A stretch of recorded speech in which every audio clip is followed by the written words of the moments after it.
Apparently, I'm live. Holy mother of Sunday workouts. I cannot move. I've got to say, I am absolutely shattered. I didn't want to do the elliptical torture device again today.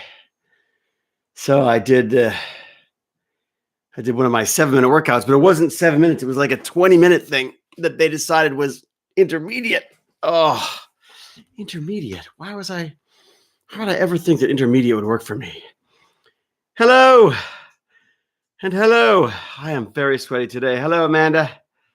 Hello from the UK. Pretty kitty. I don't have any glasses, do I? I realize I'm not wearing any glasses. Do I have any glasses around here?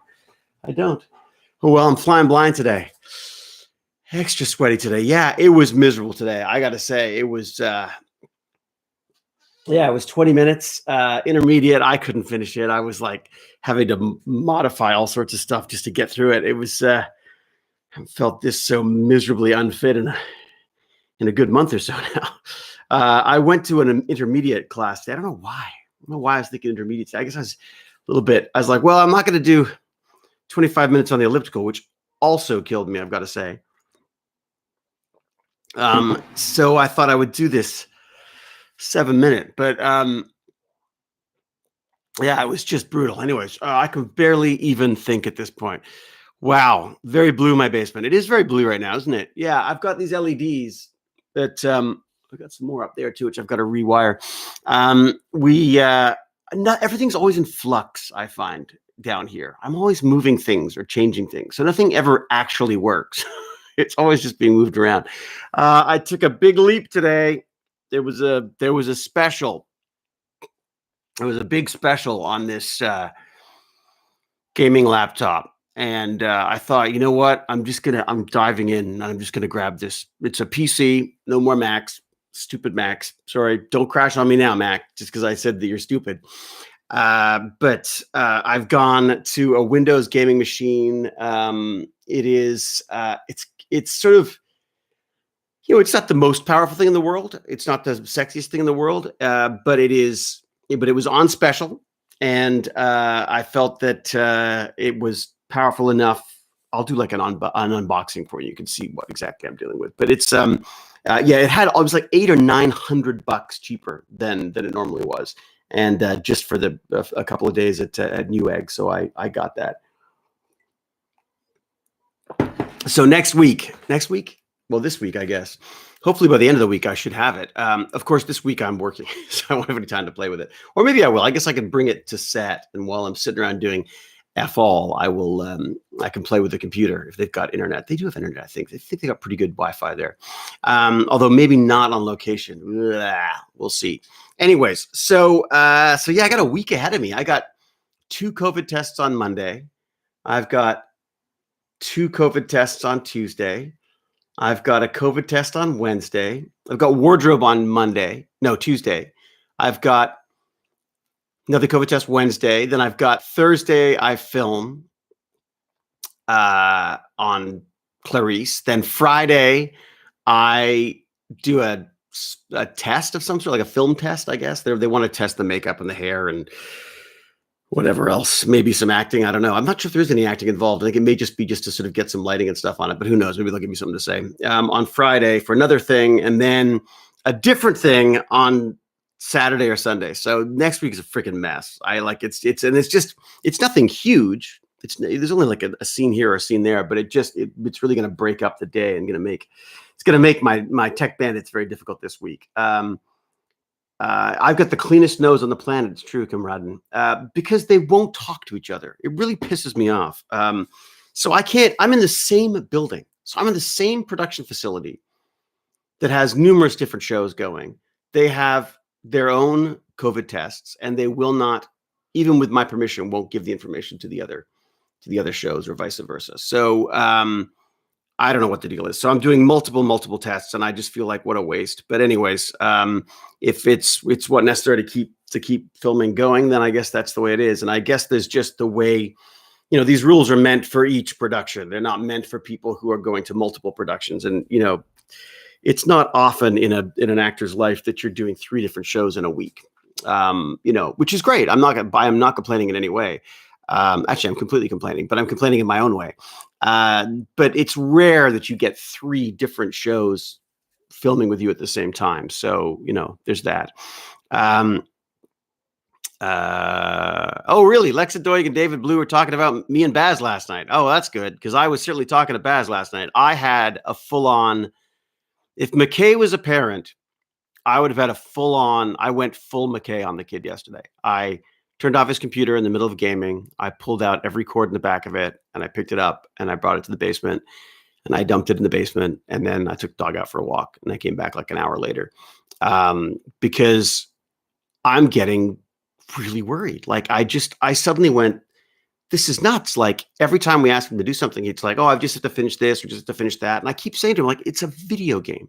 There's always something to finish. I mean, like, it's the very nature of the game. It's never, they don't want you to finish. And after just being ignored a few times, or just sort of getting a bit of flack back, I lost my temper. And I mean, he's lucky he didn't lose the computer, as in I didn't, attack it with a hammer or something. But I just couldn't do that to technology. I love it too much.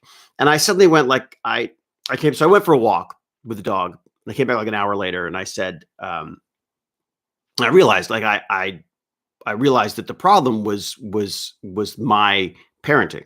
My problem is that I want to be like the cool, fun dad all the time. Like, I don't want to say no to him. I don't want to say no to him. It's just that I want him to have the stuff that I wasn't allowed to do when I was a kid. Like, I wasn't allowed to watch TV when I wanted to, and all that kind of jazz. And I remember going into school, and people would be talking about the $6 Million Man, and I would be like, I didn't watch it because I wasn't allowed to. So I really want, so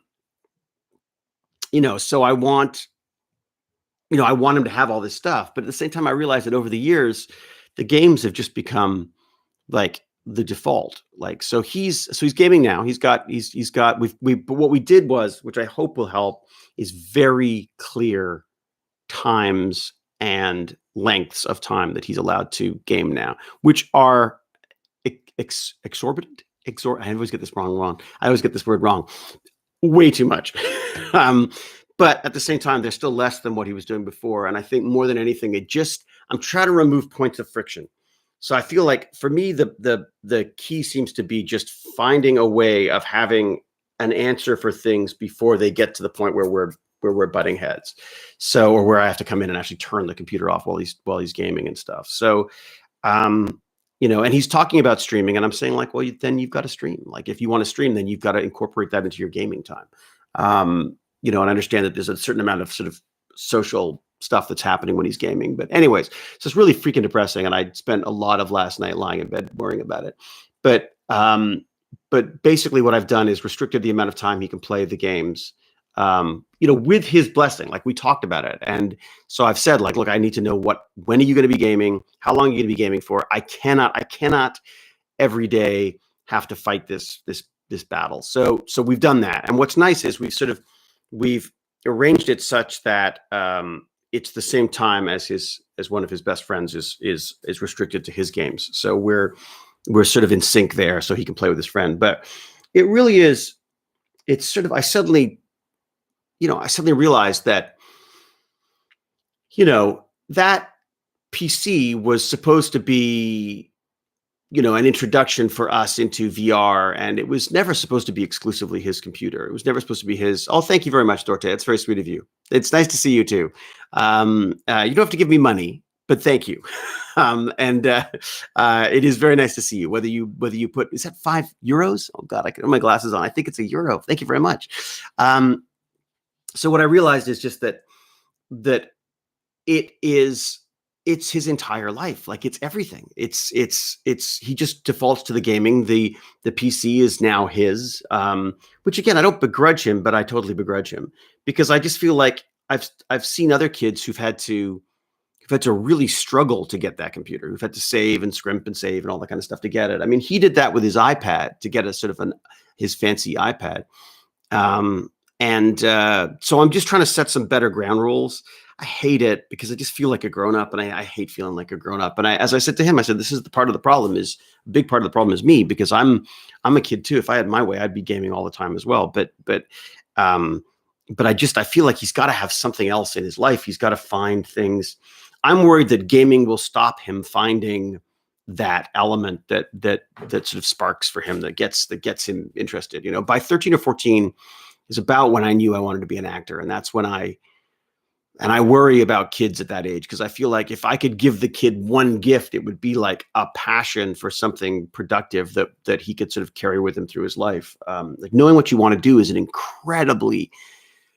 an incredibly powerful, incredibly sort of valuable thing to have. And I was very lucky to have that at 13 or 14. I knew I wanted to be an actor, as simple as that. That sort of defining kind of thing is so incredibly important. Oh, the wristbands.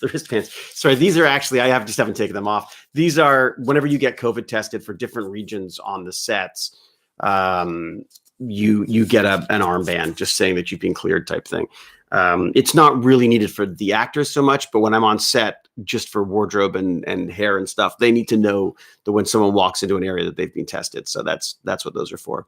There is a great armband that I wanted to actually talk to you about, which a friend of mine has done a thing called Vaccinate, which is a light blue silicone armband, and it just says vaccinate on it. And the idea is that, you wear this thing if you want to be vaccinated, if you're going to be vaccinated, or if you are vaccinated. And the idea is to just remind people how important this vaccination thing is, and hopefully to sort of spark some discussions about vaccination, maybe convince some people who weren't convinced that they should get vaccinated before to get vaccinated. So this is COVID vaccination, obviously, but I'm a big fan of all of the shots. That science works.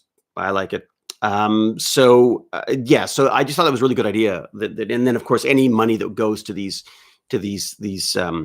blue vaccinate armbands would go to COVID related charities of some sort. So I just thought it was a really good idea, and I just like the idea again of sparking that discussion about vaccination. The only thing that I worry a little bit about is, as an actor, I can't really wear it on set because I'm acting, and I don't know that I can distribute them on set because, of course, it's just one more thing to be passing around. They would all need to be completely, I guess, cleaned off and distributed that way. But as soon as I have more information on it, I'll let you know, because it might be worth throwing a couple of bucks his way and getting an armband. Just support the science of vaccination. I like the idea of that. He's actually the brother of the guy who made Who You Know, all about Who You Know. It's just an amazing family, and Josh is he's just like a serial entrepreneur. He's always doing different things and getting caught up in various different just helping out different groups and people, and was instrumental in making the movie as well. Just a great guy, really smart guy. Oh, Johnny. I'm glad you liked it. I hated it, which is funny. I mean, I just cannot watch that movie. But thank you for watching it. Thank you very much for watching it. That film, I have like PTSD from that film. It caused so much grief and so many conflicts and I felt mistakes that I'd made and stuff, in getting that film made. It was so far. By the time it got made, it was so far from what I wanted to make that I can't even bear to look at it. I long to make a dog's breakfast again, but maybe a science fiction version. Like it was supposed to be like basically a sci-fi, same budget level as a dog's breakfast, but a sci-fi film that was supposed to be 2001 from Hal's perspective. That was really what I wanted to do. I didn't even, to me, the humans were the invading robots, really. And it was all going to be done in found footage. And that was the original. Actually, the original idea wasn't found footage, but the original idea was to have it all from the perspective of the computer.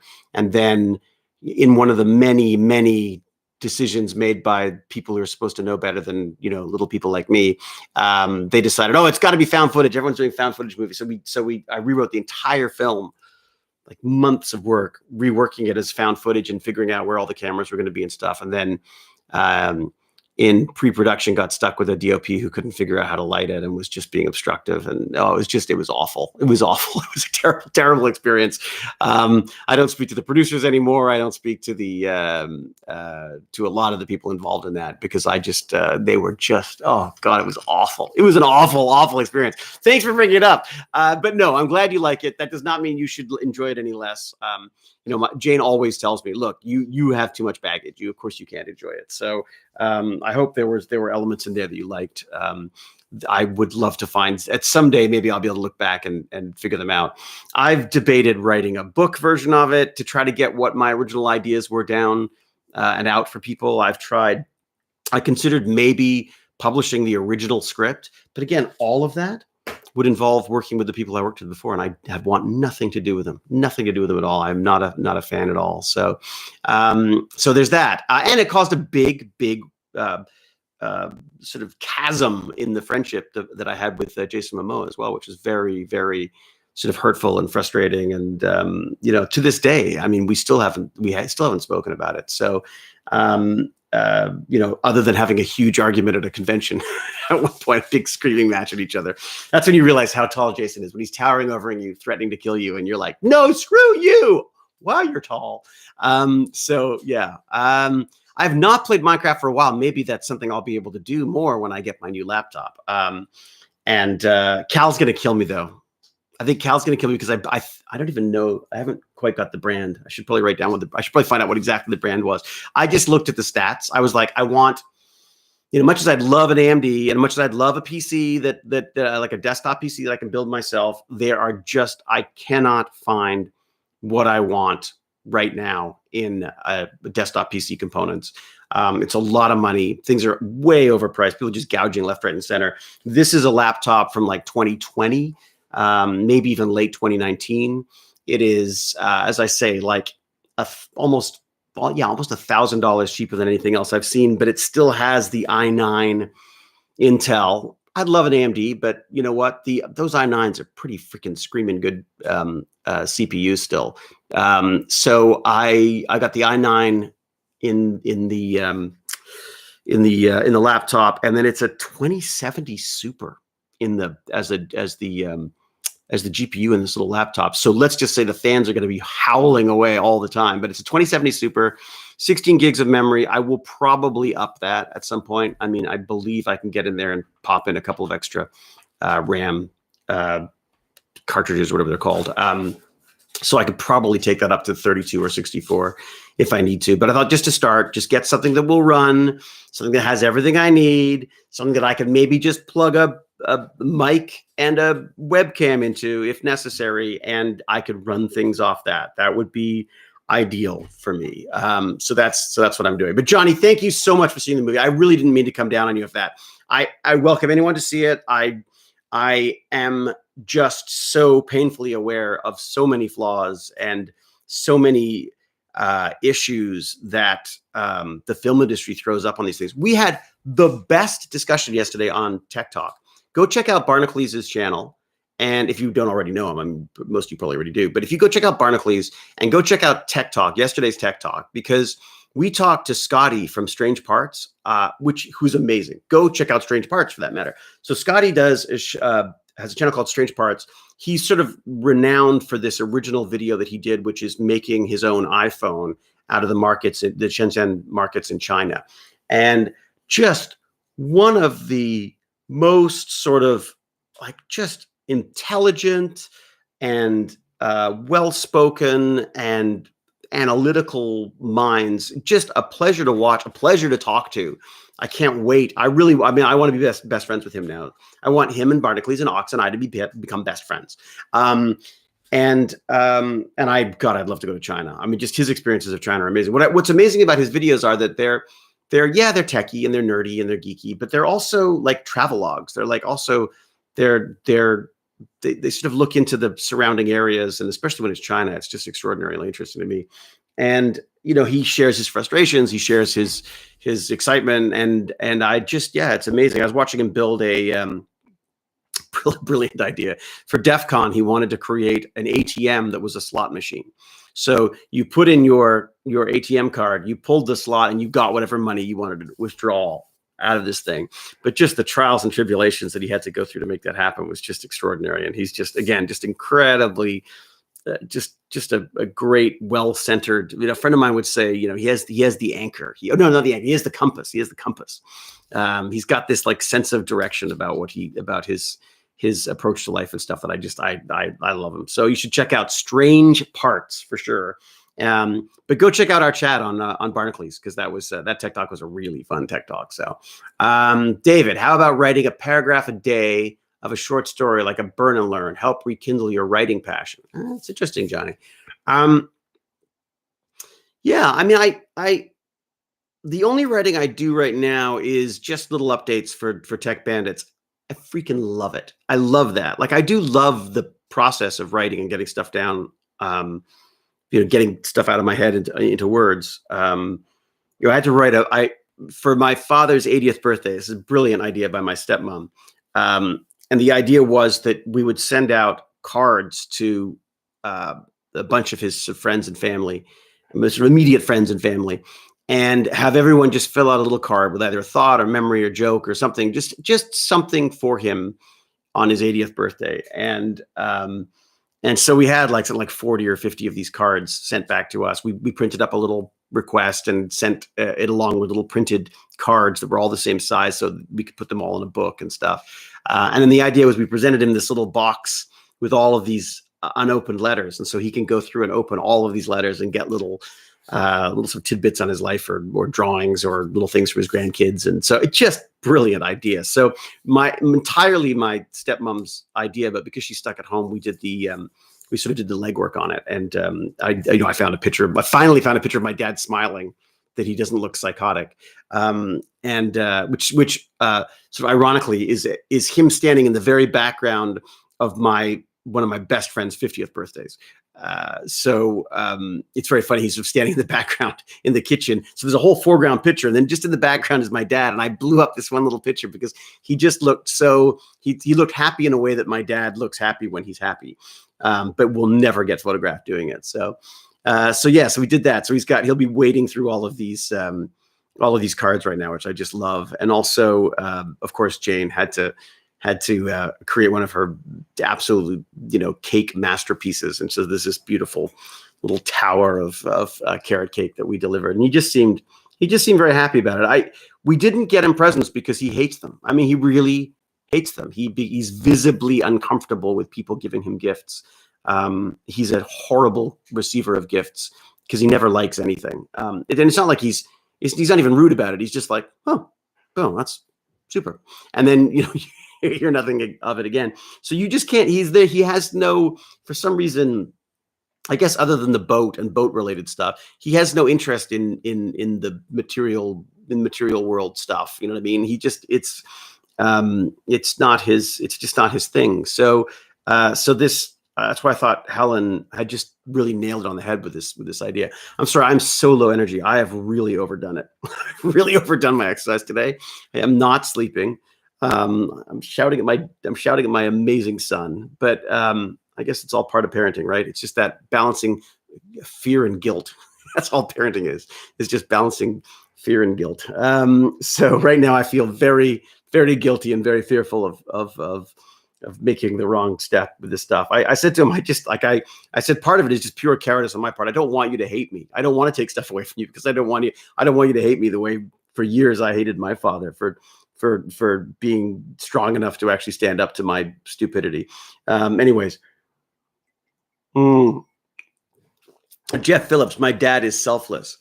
It's funny, isn't it? I mean, it's weird to think of them as human. I mean, in my card to my father, I wrote about this time. I remember it vividly, like sitting in a pub in Cornwall, England, with one of his old friends on one of these stupid freaking family.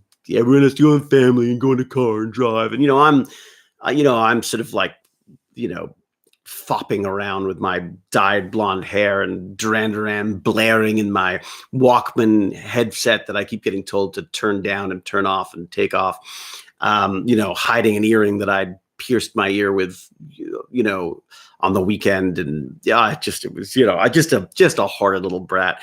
And sitting in this pub with my dad's friend and my dad, and he started talking. My dad's friend started talking about this guy growing up that he grew up with, and these crazy, stupid, silly, fun, inane, slightly mad things that this guy did. And I was like, what you mean when you say Patrick? You mean like that Patrick, like my dad Patrick? And oh yeah, your dad, and all these and I was like, I just couldn't. I thought he was making it up. Like I just didn't. I couldn't see my father. It's like the first time I remember realizing my father was a human. He wasn't my dad. He was a human in the world, a person on his own, that he had a life before I existed. I mean, and I guess that's part of being a kid, is you just don't realize those things until you have your own kid. But that was the moment. So I wrote a little thing about how I realized that's when I sort of had that first inkling of an understanding that my father was human. And then just proceeded to thank him for all the various different things he's done for myself and my sisters and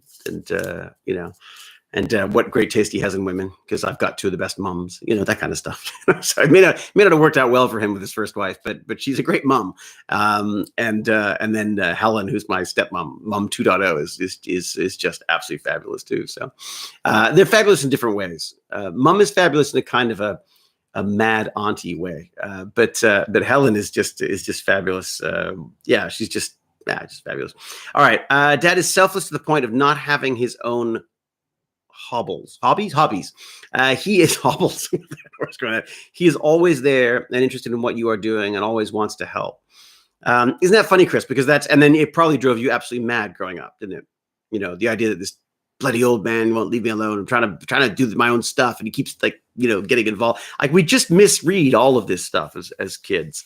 You truly don't. I don't think you truly understand your parents until you become a parent. And I think you probably, knowing the way these things go, you probably don't truly appreciate them until they're gone. So, my father kicked me out of the house when I was 17, and I hated him. I just hated him. We just couldn't get along at all. Those last 2 or 3 years were just miserable for him, I'm sure.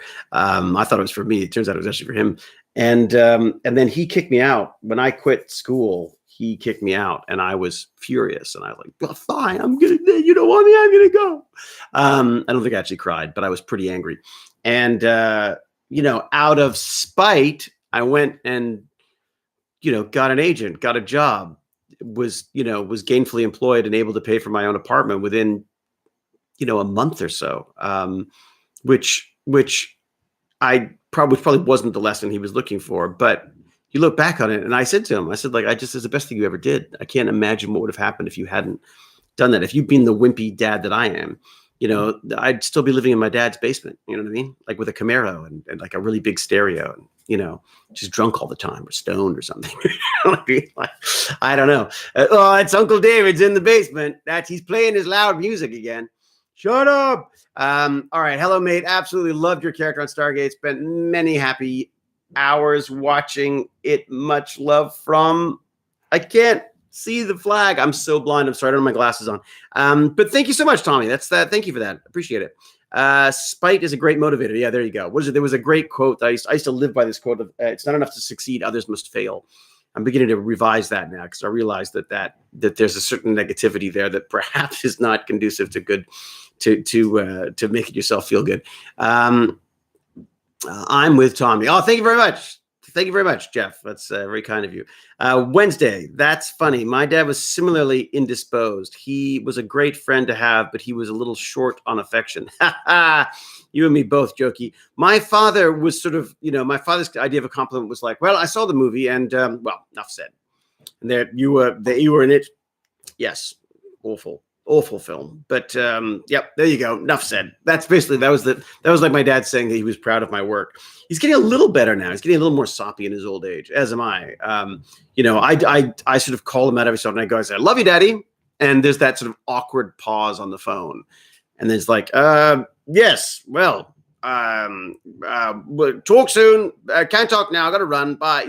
But I forced myself to say it now, no matter how uncomfortable it is, because I just want him to, I know he knows but I just kind of I want to make sure he knows. You know what I mean? Like I don't ever want to get to the point where you go like, God, I hope he knows. I mean, that despite the fact that he drives me absolutely mad, I do love him. British dads are they're there. Yes, exactly. Johnny Wines is like, Dad, I just want to say that you are my father. Yes, there you are. Done. Enough said. Well, that's handshake. Good. Like my dad doesn't really give hugs. He would shake hands and things. So yeah. Yeah, very Basil Fawlty. I was raised by Basil Fawlty, basically, and now I've become Basil Fawlty. I was, raging around the house yesterday, thinking like, "Oh God, I am like, if I was my son right now, I'd just be like, what the fudge is on with this guy?" Anyways, so stiff upper lip, very good. Yes, jolly good. Yep. Gotta go to dinner. Have a nice evening. Oh, very good. Have a good one. Hot something company. I can't read it. I'm so sorry. Can I make it bigger? Maybe I can make it bigger. Can I do that? Maybe I can make the. Oh, does that work? No, but the text gets smaller. That doesn't work. The screen got bigger. The text got smaller. Can I make me smaller? And no, it's not going to work, is it? God damn, why would it? Why would it, I say? Can I do this? Oh, look, I get smaller, but that gets bigger. Okay, so that would work. Oh, look at that. Oh, that's big. Look at that. Okay. You can only compliment the duck. Whoa, that got way too big. Whoa, I've gone way too big. All I've got is a giant D. Hewlett in my face. Okay. You can only compliment the dying. Yeah. Yes. So that's why I'm trying not to do that. Yeah. Not bad, but not good if you need a shoulder to cry on. Yeah, exactly. No, there's no sympathy wise. It's probably not very good. I always love watching Stargate, but I wondered if the SG-1 you were going to go to jail for sexual assault. Well, certainly there's definitely some inappropriate behavior, wasn't there? I'm not sure about sexual assault, but I certainly would have got, I think McKay would have had a lot of trouble with the Me Too movement, justifiably too, I might add. But again, I think it was important in a way for the character to have those. He came in as a guest star in order to be that type of know-it-all science type, right? And I think that this is the weird and wonderful thing about our life, right? Is that good people do bad things and bad people do good things, and I think there's a push to try to to be held to a standard that I'm not sure that you can. Wow, thank you very much, Marauder. Boy, that really popped up really big for me. I don't know if my faceplate just suddenly turned green with your text because I've got it so large on my screen in order to see it with my terrible eyes. That is very, very kind of you. Thank you very much. Greetings from Sweden. So the sex that's a Swedish currency of some sort? That's amazing. Thank you very, very much for always being so positive and down to earth. I don't know about positive, Marauder. I would say positively negative, maybe. But anyways, Dow of Rodney, Arduino or Raspberry. What's going on, Fabian Code? What do you ask about? I missed something. I know my dad all my life. Only called him dad when I turned 28. Very complicated, but I love him dearly. He's the same with love views. Yeah, and they're just awful at it, aren't they, Sherry? They're sometimes a little better. I feel a little better with my sisters about it, but when it comes to me, just the first child syndrome. I'm not sure what he knows. He doesn't know what to do with that. But again, I mean, he's an amazing guy. And I was sort of listing off these things that he did. He would, when I first started talking about investing. Well, no, I guess before that I should say, he bullied me, absolutely bullied me into buying a house. He kicked me out. I was on my own. I had an apartment, and he was relentless. I didn't talk to him for about a year after he kicked me out, and then we just started talking again. And he started really bugging me about the idea of buying a house. And I was like, I'm freaking 17 years old. I don't want a house. And it depends, Kenny? Depends. Like I've got a Canadian accent when I'm off at Timmy Ho's buying my Timmy Bits, or getting a Bear Claw or good coffee, maybe, a brewski or something, 2-4, that's when I sound a bit more Canadian, eh? I was raised in Canada, but I was born in England, and England gave us a language, eh? So I've completely distracted myself as always, as I always do. Greetings from Ireland. So Skyfall Gaming, I can get an Irish passport. Should I get one? Oh, wait a second. I say that. Can I? My father was Irish. he remains Irish. My father is Irish and has an Irish passport. Does that help me in any way? I don't think it does, actually, now I think about it. Quick question. Do you think they will ever resurrect SG? Oh my God. Hello, Tommy boy, with the question that gets asked every day. No, I'm not beating up on you for saying it, because that's usually the way it goes. But no, I do not know what's happening with that. That is something that I'm sure would be better to bother, Malazzi, or, they don't know yet. They don't know. It gets picked up when someone who's got tons of money, one of the studios that owns a part of it, decides they're going to do it. So if I could get an Irish passport, I would for sure. Also, Canadian accents are not actually the common, even in Canada. There's a definitely Canadian accent. It depends what you mean by Canadian accents. Like anything, it's like saying you've got a British accent. What kind of British accent? There's like 1,000 accents within every mile of England. With Canada, there definitely has to be sort of a slightly more Northern Ontario one. It just has like a slightly sort of just kind of Hoser kind of sound to it, a little bit more like that. And then there's East Coast there. They're almost Irish. They're, hey, bye, how you doing? Then you got the French Canadian that's like, hello, I like my French. I like my eggs side by each, my bacon parallel, and the sunny side facing the sky. They got a very strong kind of accent that there's laughed at by the French even.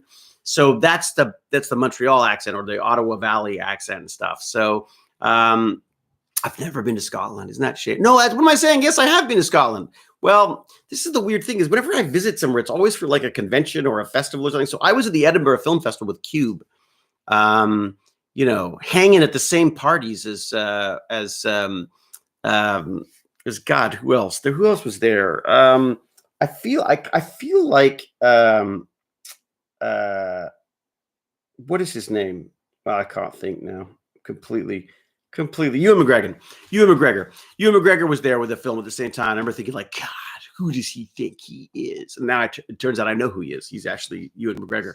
God, I was jealous. I mean, I'm still jealous. I'm still very jealous of everybody who does better than me and is more handsome than me. But but for some reason, I've sort of found.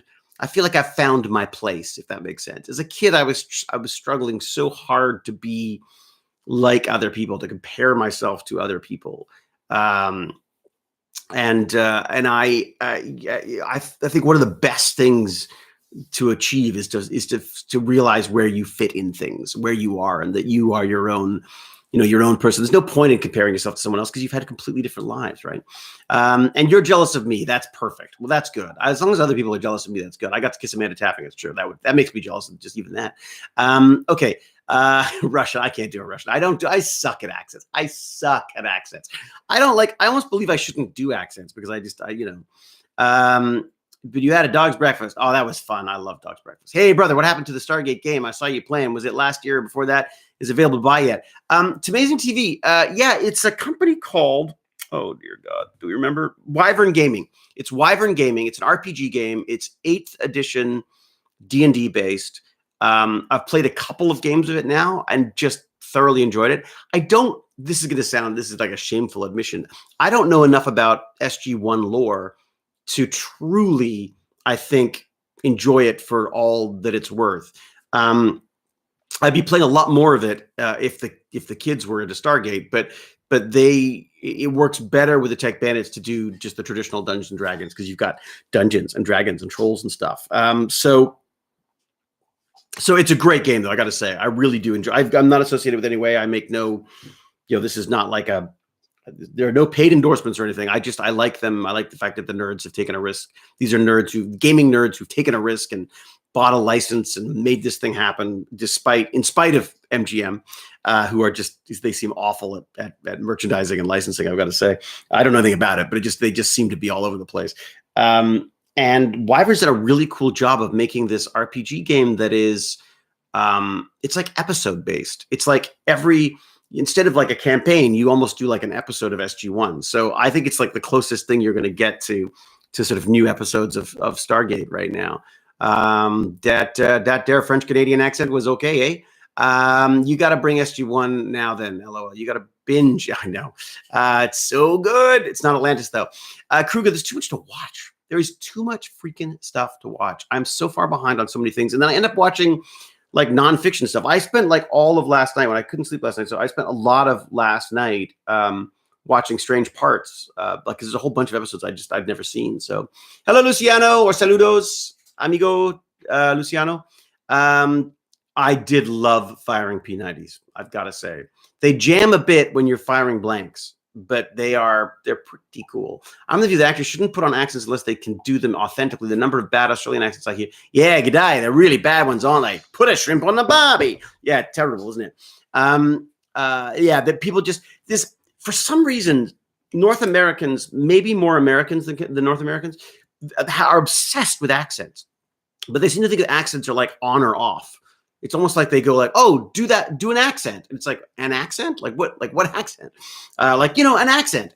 Whereas I think people who are from countries with more, I guess, more pronounced accents. I don't know. Americans I think of Americans as having really strong accents too. But anyways, yeah, there's I think for me, accents are another level, another lie in front between you and the camera is my feeling about accents, is that I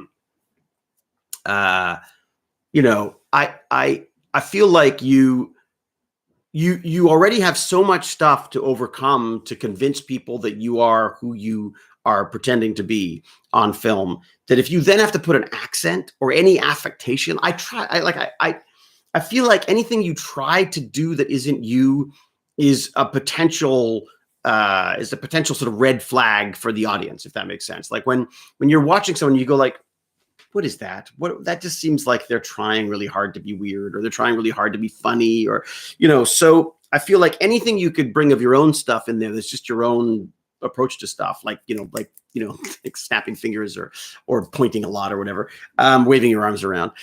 Those are so much more effective if they make sense for the character, because they're things that are just innate to you anyways, right?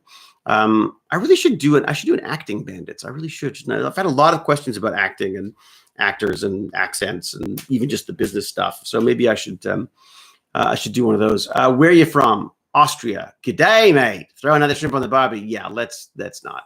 Austria. Yeah. Like the problem is that no one is going to know your locale better than you. So there's always like this assumption that your locale is your world and that everyone else understands it from the same perspective. And then you start traveling. And I found that, so I lived in Canada. I was born in England. So yes, I can be Doctor Who. I was born in England and then raised in Canada, in Toronto. And I lived here for years and years and years. I never moved. I would, the odd trip now and again, but there was what I felt was a very strong elastic band, strong bungee cord that kept me tied to Toronto. And then when I moved originally to LA, and I didn't even want to go. I mean, it's just my first wife wanted to go, and I wanted to be with my first wife. So I sort of followed her down there. And I guess because of her, because she overcame that inertia that I had, we got down there and I lived down there in a different place for the first time ever. I truly lived I'd never lived in a different city for any long period of time other than like a couple of months here or there type thing. Maybe not even a couple of months. I mean, yeah, maybe limited to like a few weeks at a time at that point, other than like filming and stuff. Filming, sometimes there were things that went on a little longer, but basically that was it. Now Toronto is not just Toronto, but Canada is a big place. Like, so having lived in Toronto, having lived in Vancouver, those are two very different parts of Canada. So it is a bit like being in a different country, but it's still Canada. And so living down in LA for a period of time, I felt like that bungee cord, so there's a terrible discomfort at first, and then the bungee cord goes and it snaps. And then all of a sudden, you don't have a home anymore. It's this weird, wonderful feeling of like, well, you can live anywhere. And I feel it now to the point where I think Jane and I get restless every sort of like 5 years or so. It's probably like a 7-year itch now. It's probably very Marilyn Monroe now, where we would happily move after a few years from anywhere that we are, even no matter how happy we are. Like I love Toronto. I can't stand the winter. I'll admit I'm a freaking, thin-blooded old man at this point. I do not freaking like staggering around the freaking cold. which I'm going to have to do now because we're supposed to be walking the kid to his new school. We're going to walk the kid to a potential new school, and see if that's a new school that he wants to be going to. So anyway, so once that bungee cord's broken, all of a sudden I feel like you could live anywhere. But in doing so, you become very aware that there are people everywhere that you go whose frame of reference is only from that one little area that they lived in, including like we were in Point Roberts for a while. And Point Roberts is this weird little tiny anomaly, this geopolitical anomaly, where people are living in like a 5-mile square area. Some people may never have left it, and and that's their frame of reference. I mean, it's extraordinary. Anyways, we have a choice in schools because my son is not an idiot, which is kind of great. Jeff, he applied to a bunch of different sort of public, what they call like alternate public schools. I want him in a public school. I don't know why. It's something about privilege. It's something about, I think he should be in the public school system. I want him to be with the people he's going to be living with and friends with and have around him in his life. And I feel that while, a wonderful, posh, expensive private school, could be very useful to some people, I don't know that it will be for him. I think that he's very good socially in a way that I never was. I think he's very, he fits in different, in different tiers of society in a way that I think, that I feel like I am actually. I'm pretty good at that too. But that's an acting thing, I think, where you just don't. There is no, in a weird way, acting. There's no class to acting. That makes sense. As a class, it's like a classless job. You can almost fit in anywhere. Like you can fit in with people who have no money. You can fit in with people who have tons of money, because acting is this weird kind of universal thing. I don't quite understand it, but I love it. And it makes all of the stuff that I enjoy doing possible, like Tech Bandits and going and seeing weird contraptions being made by people and meet other nerds and stuff, and get to do things like Tech Talk yesterday with Barnacles and Auxiliary and Strange Parts. So he has a choice in schools because he applied to them and was accepted. Now, here's the other thing is, not just accepted, he's also a lucky little brat, because there's a lot of lottery systems here. So they want to be fair, so they basically just make it a lottery system. There is nothing that makes my skin crawl more than the concept that a child's education is based on fucking luck. That drives me insane, absolutely insane. But my son was lucky enough to get into one of the schools that he applied for. I think he applied for 4 schools and got into 3 of them. But some of that was lottery, and then lottery, and then they look at your application to decide whether you're the right person, or they look at your application first to see if you're the right person, and if they're oversubscribed, they then go to the lottery system. So that's what happened for him on a couple of things. But what the fuck are we doing gambling with kids' educations? I just don't understand it. Don't understand it at all. Easy Sparky. I've watched Strange Parts since that early video. But it was because of effing YouTube and their weird system of like, I don't get why they bounce things up and down, or sometimes they alert you, sometimes they don't. I mean, I gotta have a bell letting me know when someone's posted a video every time. I don't want that. I don't want live notifications. I just want them to show up in my list, and I feel like that doesn't really happen. So where is Strange Parts? Strange Parts is in the States right now, I think. Louis McKay lives in Scotland. Woohoo! What do we got here? Are you trying to become an actor? It's pretty cutthroat in the US. Oh, Louis wants to be an actor? Where's that? Did I miss that? Louis, private schools pretty much aren't a thing in Scotland. They aren't? There's no private schools in Scotland? That seems weird. The Ontario public education system is decent despite Ford's attempts to destroy it.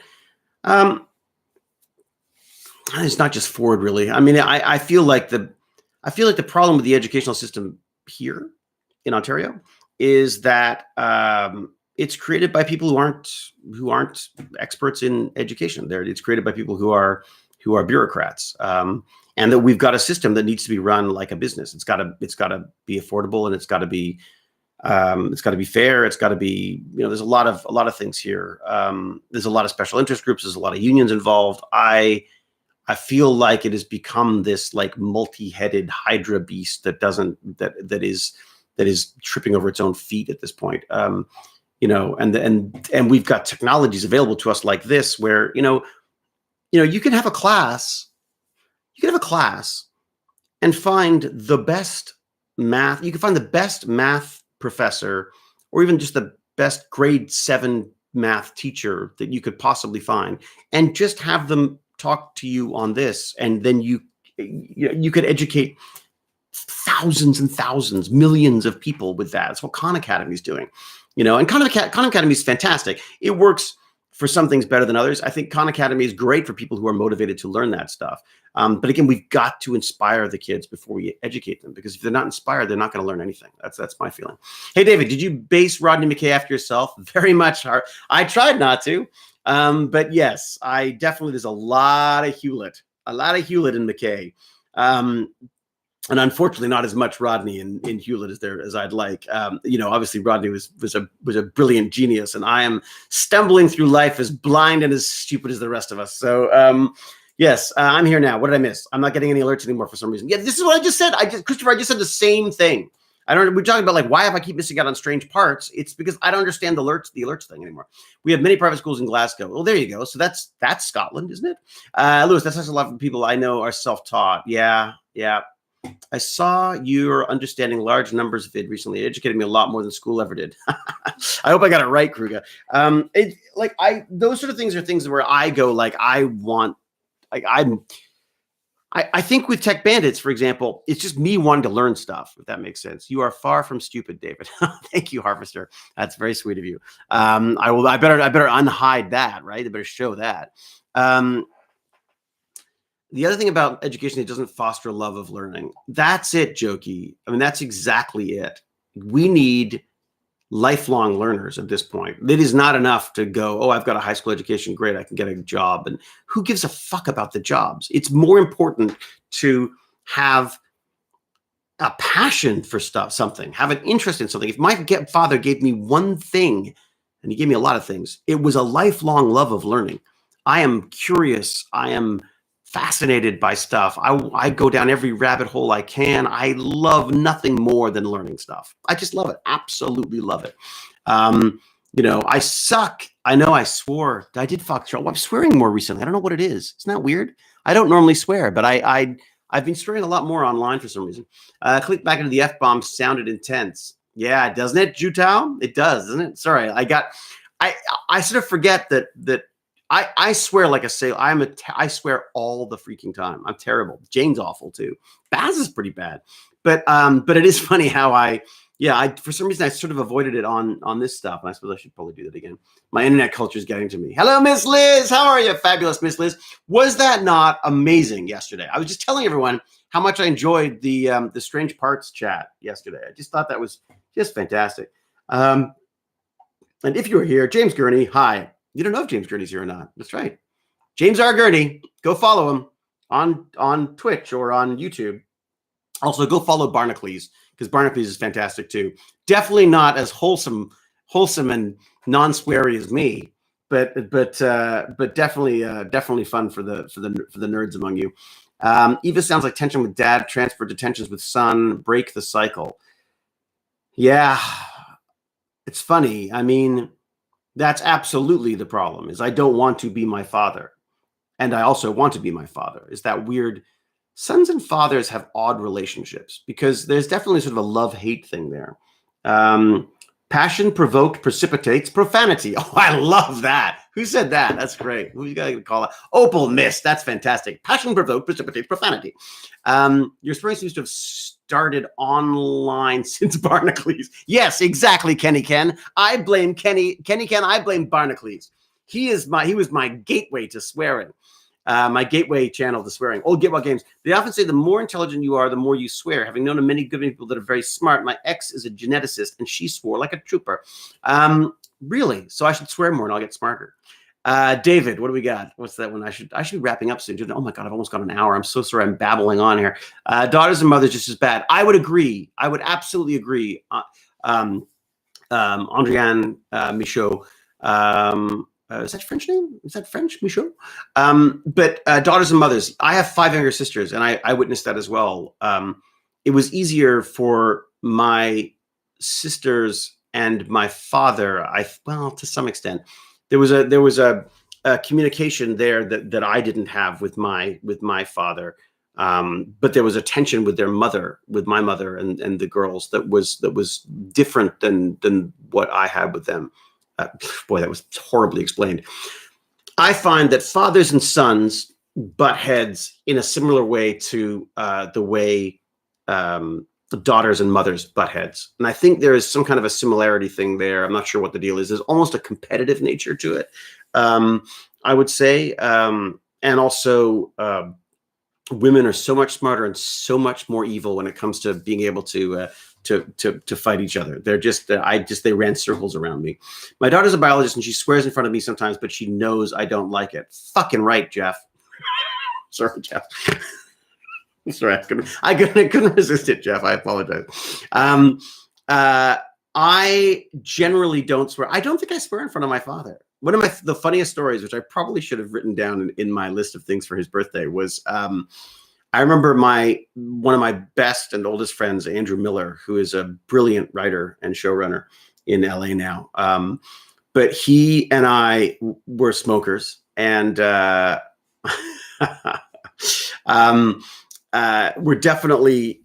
were smokers. I mean, I was terrible. I smoked like an absolute chimney. And my father was very, very anti-smoke. As an ex-smoker, he was very anti-smoker. Like, it was a joke. As you left my house or entered my house, there was my father's house. There was, oh, what's going on? Wow, look at that. It's struggling. Oh boy. That's it. So I used to smoke like 2.5 packs a day. It was insane. Camel Lights. I love them. So one day, my friend and I were sitting in his wretched Jeep that never worked. And we're smoking away, we're talking and like jotting down ideas for like how brilliant we're going to be later. We look over and my dad is approaching. Okay. And we are out of the house at this point. Like, both of us, we have apartments, we are grown-ups, we are in our 20s, and my father sees the Jeep, approaches the Jeep. And what does my friend do? He hands me his cigarette. So my father comes to the passenger door, and the windows are open, and I'm holding two cigarettes. And he's like, "Oh, hello, Dr. Hewlett." And I'm like, "Hey, Dad."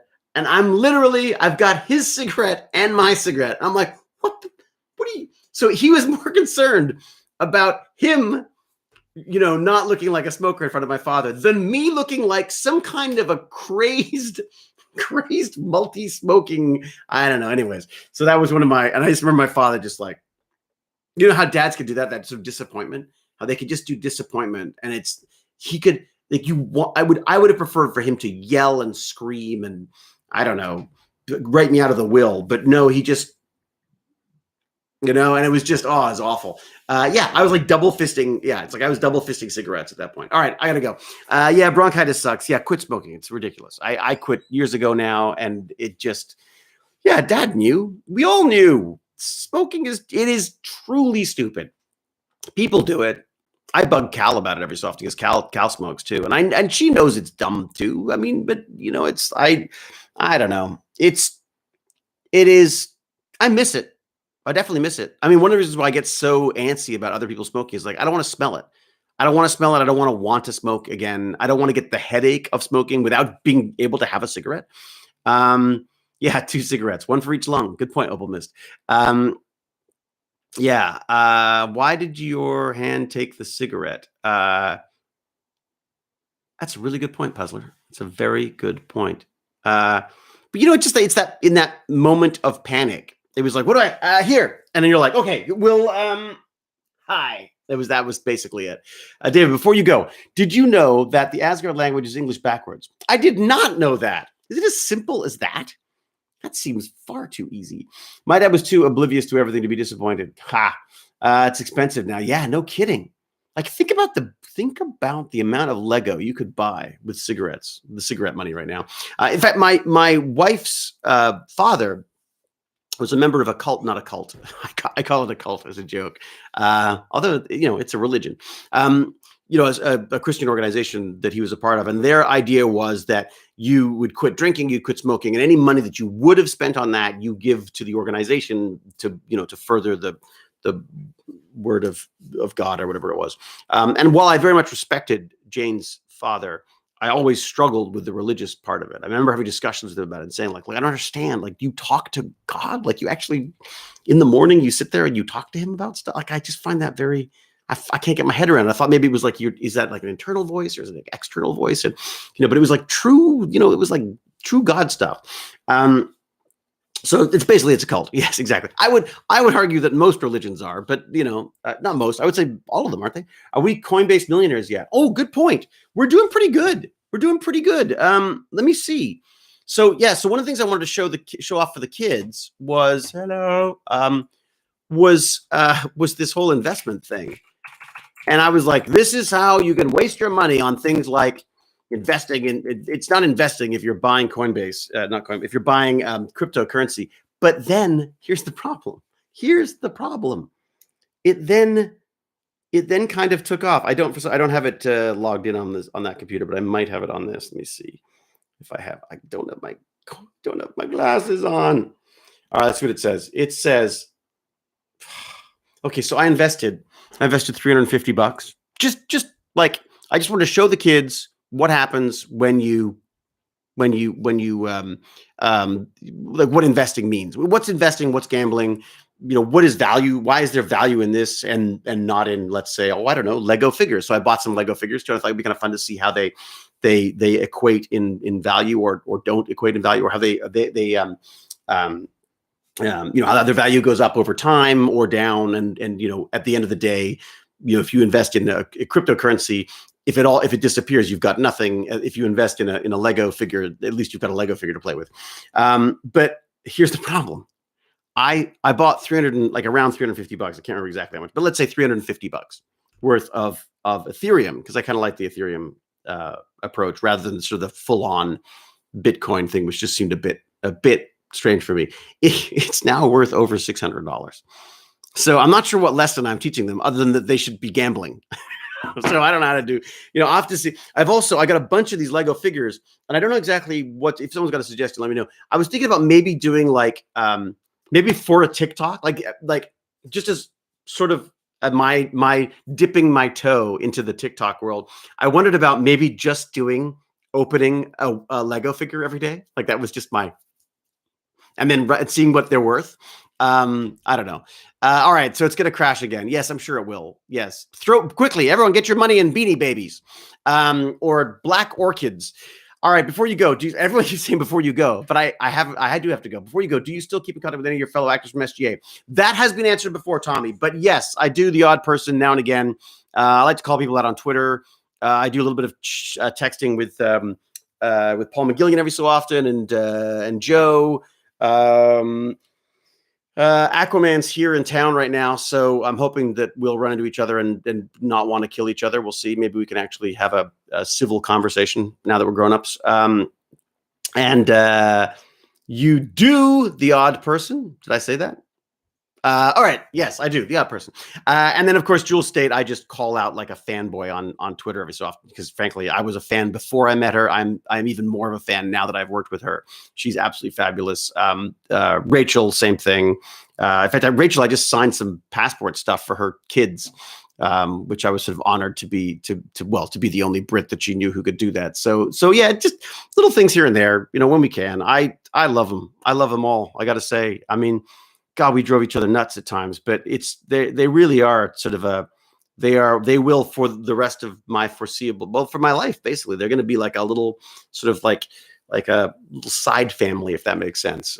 They're just a wonderful, wonderful bunch of people. All very odd in their own way and all very lovely. So, all right, I'm out of here. I'm gone. So I shall say, be safe, be kind, be brilliant. Until we geek again, I will say cheerio and huzzah. Huzzah!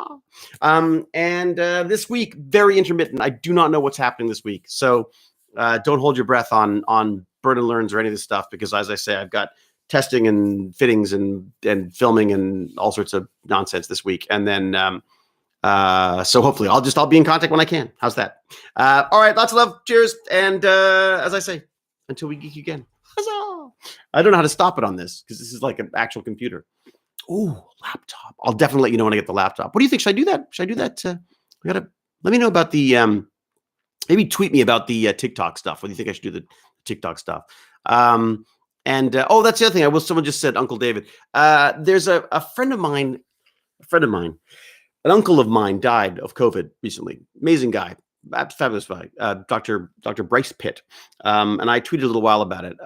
There's a fundraising thing for the organization that he ran, which was sort of it's a postnatal support group for people who get sort of mental health issues related to post pregnancy stuff. So if you got a couple of bucks you want to throw in someone's direction, that'd be amazing. It's a GoFundMe, and I've got it. So just check the Twitter feed and you'll see it. D Hewlett there, and then if you want to if you want to sort of know what's going on with the Tech Bandits, which you should because it's really fun, go check out thetechbandits.com. And I will stop talking now because I've just gone on much longer than I should. I'm boring even myself at this point. So all right, cheerio, bye. Thank you all. See you soon. Don't know how to say. Oh, end stream. There's a big button down here. It says end stream. I'm going to try pressing that. Bye. I'm not sure it worked.